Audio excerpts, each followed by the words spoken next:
Don't compare to other. অন্যের সাথে কখনো নিজেকে কম্পেয়ার করো না। আমরা অন্যের সাথে কম্পেয়ার করি। আল্লাহ রাসূলের জন্য বলেছে তুমি নিচের দিকে তাকাও, তাহলে তুমি কোনো হতাশ হবা না। যদি উপরের দিকে তাকাও তাহলে তুমি সবসময় হতাশ হবা।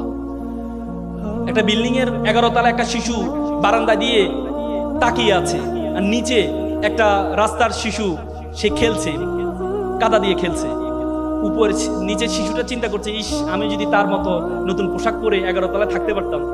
আর উপরে শিশুটা বলছে, ইস আমি যদি তার মতো এভাবে স্বাধীনভাবে নিচে খেলতে পারতাম। তার মানে আমরা অন্য দিকে তাকাই, তুমি কখনো অন্য দিকে তাকাবা না, তাহলে তুমি কোনো সুখী হতে পারবা না। তুমি অন্যের সাথে কোনো তুলনা করবা না। আজকে আমেরিকার প্রধানকে ট্রাম্প, ট্রাম্প কত বছর বয়সে প্রেসিডেন্ট হয়েছে বলতো? 79 বছর বয়সে। আর বারাক ওবামা কত বছর বয়সে প্রেসিডেন্ট হয়েছে?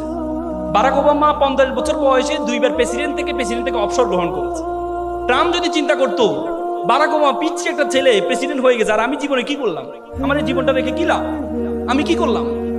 না, প্রত্যেকটা ফুল ফুটার আলাদা একটা সময় আছে। প্রত্যেকটা ফুল ফুটার আলাদা একটা সময় আছে। তোমাকে সে পর্যন্ত অপেক্ষা করতে হবে। যদি সেই পর্যন্ত তুমি অপেক্ষা করতে পারো, তাহলে তুমি দেখবা আল্লাহ তাআলা তোমাকে অনর্থক সৃষ্টি করেননি। এই জন্য এখানে যারা শিক্ষার্থী আছে, নবীন শিক্ষার্থী যারা আছে, সফলতার জন্য জীবনের সবচেয়ে বড় তোমাদের পিছু টান আছে, তোমাদের পায়ে একটা শিকল লাগানো আছে। একবার একটা বাবা একটা ছেলে চিড়িয়াখানা গেল। চিড়িয়াখানা যাওয়ার পরে দেখলো একটা হাতি, বড় হাতি, তার পায়ে একটা শিকল লাগানো আছে। ছোট ছোট হাতি তার পায়ে শিকল লাগানো আছে। ছোট ছোট হাতিগুলো শিকলটা ছেড়ার চেষ্টা করছে, আর বড় হাতিটা স্তব্ধ হয়ে দাঁড়িয়ে আছে। শিশু চিন্তা করলো, বড় হাতিটা যদি টান দেয় তাহলে শিকলটা ছেড়ার কথা, কিন্তু বড় হাতিটা দাঁড়িয়ে আছে কেন? তখন বাবাকে জিজ্ঞেস করলো। বাবা বললো, তাহলে এক কাজ করি, কেয়ারটেকারকে একটু জিজ্ঞেস করি। পরে কেয়ারটেকারকে জিজ্ঞেস করা হয়, আচ্ছা বলুন তো, এই যে ছোট ছোট হাতিটা শিকলটা ছেড়ার চেষ্টা করছে, কিন্তু বড় হাতিটা স্তব্ধ হয়ে দাঁড়িয়ে আছে, বড়টা টান দিলে তো ছিঁড়ে যায়।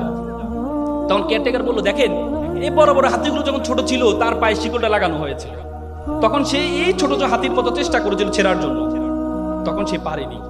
তার মাথার মধ্যে সেট হয়ে আছে, তখন যেহেতু পারিনি, এখন আমার দ্বারা আর পারা সম্ভব না। তোমাদের মাথার মধ্যে সে শিকল লাগানো আছে যে তোমার বড় বোন চেষ্টা করেছে বড় জায়গা অক্সফোর্ডে যাওয়ার, বড় বোন চেষ্টা করেছে ঢাকা বিশ্ববিদ্যালয়ের শিক্ষক হওয়ার, বড় বোন চেষ্টা করেছে বিসিএস ক্যাডার হওয়ার, সে হতে পারেনি। তো সুতরাং তুমিও পারবা না, তোমার মাথার মধ্যে সেট হয়ে আছে, সেটা থেকে বের হয়ে আসতে হবে। পরিশ্রমের কোনো বিকল্প নেই। মনে রাখবা, পরিশ্রম তার পারিশ্রমিককে কখনো খালি হাতে ফেরায় না, কখনো না। তুমি পরিশ্রম কর, পৃথিবীর সবচেয়ে বড় সংজ্ঞা। পরিশ্রমের কোনো বিকল্প নেই।